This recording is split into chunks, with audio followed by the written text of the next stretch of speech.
أهلا بيكم حلقة جديدة من سلسلة في الرحلة. النهاردة هنتكلم عن فكرة أنا مستنية عوض ربنا. مستنية ربنا يعوضني يا نرمين.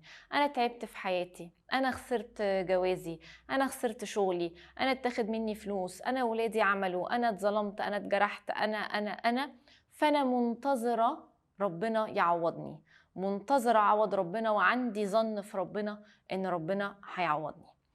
النهاردة الكلام اللي هقوله لكم بمنتهى الأمانة وبمنتهى الصدق ده رأي خاص بيا وتدبر ليا، يحتمل الصواب والخطأ، يحتمل ان احنا نتفق او نختلف. نرمين حبيت المنظور ده، لا نرمين انا ما حبيتوش ومش ده اللي انا عايزاه.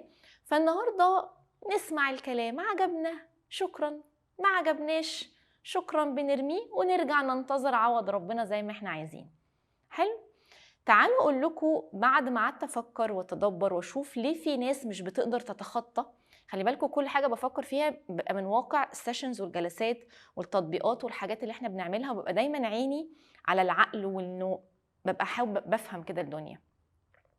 فلقيت الناس اللي بتبقى قاعده مستنيه العوض، قاعده تعبانه، امتى ربنا يعوضني، امتى انا مستنيه عوض ربنا. الناس دي بتبقى تعبانه، في تعب وفي مشاكل وفي عملية وقف كده لعملية التخطي، وان انا اتصالح واتقبل واسلم وارضى وارجع اتبسط بقى. لا، انا منتظرة بقى عوض ربنا، مستنية ربنا يعوضني. والمشكلة ان هما بيبقوا راسمين نوع معين من العوض، طريقة معينة ربنا يعوضهم بيها. ولما بتجيلهم حاجات حلوة في حياتهم تقولي انا عارفة يا نرمين دي حاجة حلوة طبعا والحمد لله، لكن هو ده يعني عوض ربنا؟ مش ده اللي انا كنت عايزاه. لا، هو بعد كل المعاناه دي هي دي يعني الحاجه اللي ربنا بيعوض؟ لا، انا كنت متخيله حاجه اكبر. لا، انا عايزه كذا. طيب تعالوا اقول لكم بالنسبه لي تاني راي شخصي بعد تفكر وتدبر، ليه انا ما بقتش احب كلمه عوض من ربنا، وهقول لكم نبدلها بايه. لما قعدت ادور كده في اللغه ايه معنى العوض. معنى العوض يعني حاجة زي عملية تبادل حاجتين، حاجة كده راحت حاجة جت، ولكن العملية الدخول والخروج بتاع الحاجتين دول كان فيهم شرط، كان فيهم مقابلة، كان فيهم زي اتفاق. بمعنى ايه؟ انا اقول لبنتي اقعدي ذاكري، لازم تقعدي تذاكري عندك امتحانات، فتقولي اوكي انا هقعد اذاكر ومش هخرج مع صحابي، بس هتعوضيني بقى في الاجازه في الويكند، هتعملي لي كذا كذا. اقول لها ماشي ديل، ذاكري دلوقتي وانا هعوضك اعمل لك كذا. يجي راجل مثلا جات له فرصه شغل بره مثلا مصر، فيروح يقول لمراته انا عايزك تسيبي شغلك وتيجي بقى ونسافر، انا جات لي فرصه حلوه جدا ممكن تغير لنا حياتنا. فتقول له ايه ده، انا بشتغل وعندي كاريري. طيب انا هسيب شغلي عشانك، بس انت لازم تعوضني، تديني مصروف، تكتب لي فلوس في البنك، تعمل لي معرفش ايه. فانت هنا في اتفاق، انا هسيب حاجه، انت هتاخد مني حاجه فهتديني. زي ما بنشوف التعويض، كلمة التعويض أو العوض، في مشكلة عشان أسامحك، عشان أسيبك وأسيب وتنازل، لازم تعوضني، تديني حاجة في المقابل. فكأن فيها إلزام، شرط، مقايدة، مقابلة، في حاجة في الطريقة في اللغة في كلمة عوض. يبقى لما قعدت فكرت لقيت إن إحنا كده وكأننا استغفر الله العظيم بنقل أدبنا وبنتعامل مع ربنا بمبدأ يا رب انت خدت مني دي، يبقى أنا مستنية تحط لي حاجة مكانها. يا رب خلاص خدت مني الزوج، خدت مني الخلفة، خدت مني الرزق، خدت مني المشروع، أنا بقى منتظرة هتحط لي إيه في المقابل. فكأني استغفر الله العظيم يا رب بتعامل مع رب العالمين إنه لا، هي مفيش أخذ من غير المقابل. إيه بقى؟ أنا مستنية المقابل، أنا عايزة. فبقيت أشوف إنها فيها إساءة أدب مع ربنا، ما ينفعش نتعامل مع ربنا بالطريقة دي.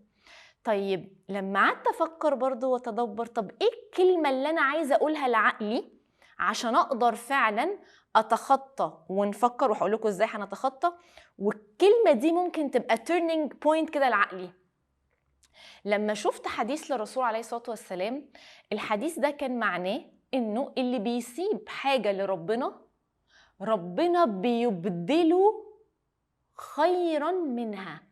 الرسول عليه الصلاة والسلام في الحديث، مش عايزة أقول نص الحديث لأني مش حافظاه عشان ما غلطش فيه، بس الرسول استخدم كلمة أبدله، إنه هو في عملية إبدال، ما قالش عوضه.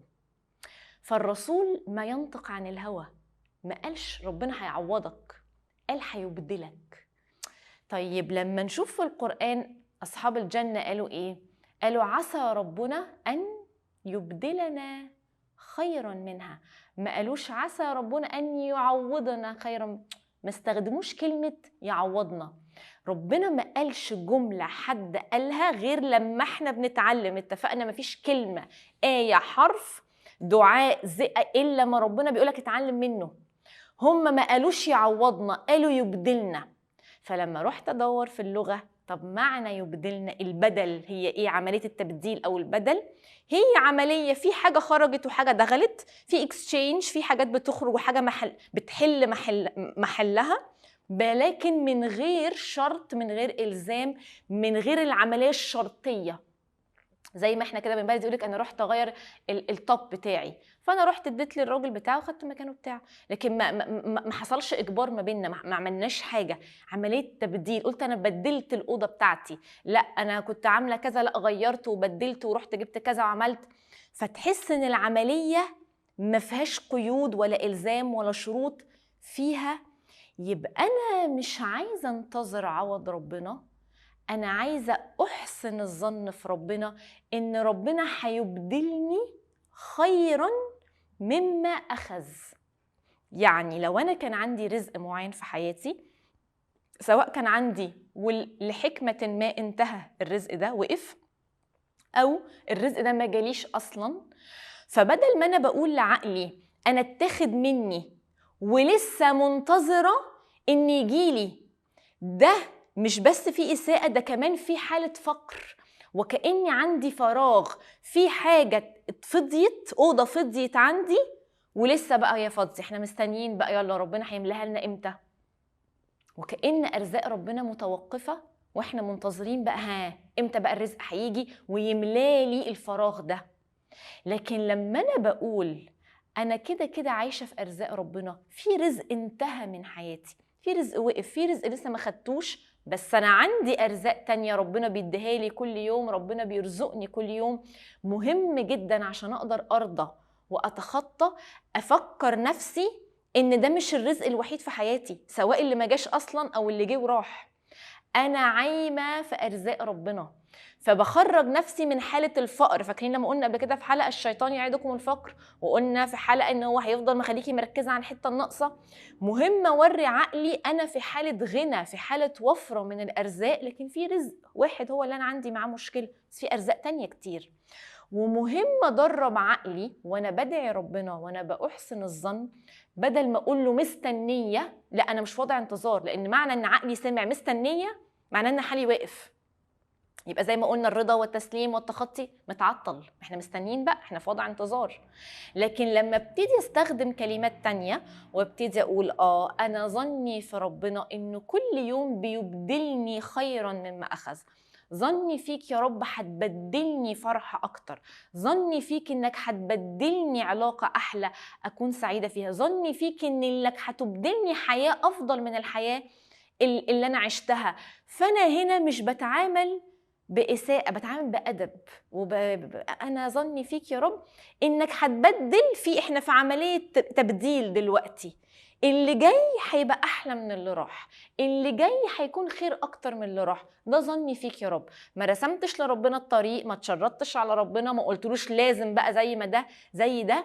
لما عقلي هيقعد يشوف الموضوع إنه في الآخر ولله ما أخذ ولله ما أعطى، وإنه إحنا في الآخر احنا تاني زي ما قلنا بنسيب الريموت كنترول مع ربنا، ربنا هو اللي بيده الامر، وبدات افهم عقلي انا بستقبل من ربنا ارزاق تانية، وانا ظني انه هيبدلني مش هيعوضني. صدقوني الكلمه دي هتفرق جدا في عقلك وفي حالتك النفسيه وفي التوقعات اللي انت بترسميها لحياتك اللي جايه. فمهم قوي ان احنا نستخدم الحاجة دي، ومهم جدا جدا جدا ان احنا ندرب نفسنا ان احنا في كده كده كل يوم في استقبال ارزاق.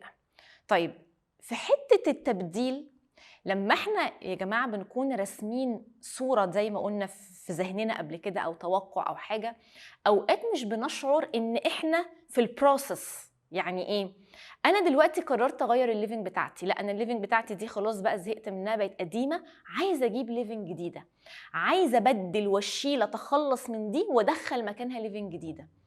في بعض الاوقات هتغير الاوضه بتاعتك، غرفه المعيشه بتاعتك، يلا نطلعها، يلا نجيب الجديده وندخل. عمليه التبديل حصلت بسرعه. وفي حالات تانية، لو انت مثلا راجل بتحب مراتك، لو انت واحده كده معاكي قرشين، جوزك كده حنان عليكي، تقولي طب بص بالمره بقى، ما دام هنغير، ما تيجي بقى نظبط دهانات الاوضه، ما تيجي نظبط الارضيات، ما تيجي نغير وشوش الكهرباء، وبعد كده نجيب الليفنج الجديده. فبقى في تدرج في عمليه التبديل. فدخلنا الاول شخص يظبط الارضيات، فاحنا لسه قاعدين متبهدلين وحاجتنا على الارض والبيت الدنيا مكركبه لان الاوضه لسه تضرب تقلب، وبعدها يخرج ده ويدخل واحد يظبط لنا بقى الدهانات وبتاع، واحنا لسه حالنا ملخبط بره ومكركب. بس احنا صابرين لان الخطوات دي هي اللي هتاخدنا ان احنا نحط الليفينج روم الجديده والكنبه الجديد والستاير الجديده، ونتبسط بقى ونرتاح بعد بقى ايه البهدله واحنا كنا قاعدين بره كده ايه مش عارفين نقعد فين ولا نذاكر فين ولا نشتغل فين.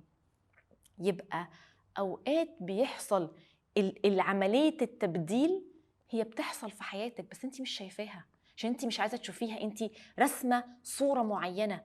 بس اللي خرج من حياتك ربنا بيدبر امورك، وبدا يدخل مكانه حاجه عشان تمهد لحاجه، عشان تمهد لحاجه، عشان تمهد، فتاخدي في الاخر اللي انت عايزاه. فمهم قوي يا جماعه نقعد كده مع نفسنا ونتأدب كده مع ربنا، وان احنا نحسن الظن هيبدلنا ان شاء الله، وهو بيبدلنا وبيدينا وبيفرحنا وبيدينا حاجات حلوه احنا اصلا ما طلبناهاش. فما بالنا بقى باللي احنا بنطلبه واللي بنزلنا عليه وبنلح عليه. نصبر كده ونكلم مع عقلنا كده ونفهمه احنا مش في وضع انتظار، لا احنا كل يوم بنرزق، كل يوم في نعم بتدخل في حياتنا وربنا بيديها لنا. احنا في وضع حسن ظن بالله ان اللي جاي هيكون احلى، عسى ربنا ان يبدلنا خيرا منها ان شاء الله. اشكركم جدا، هشوفكم ان شاء الله في حلقة تانية.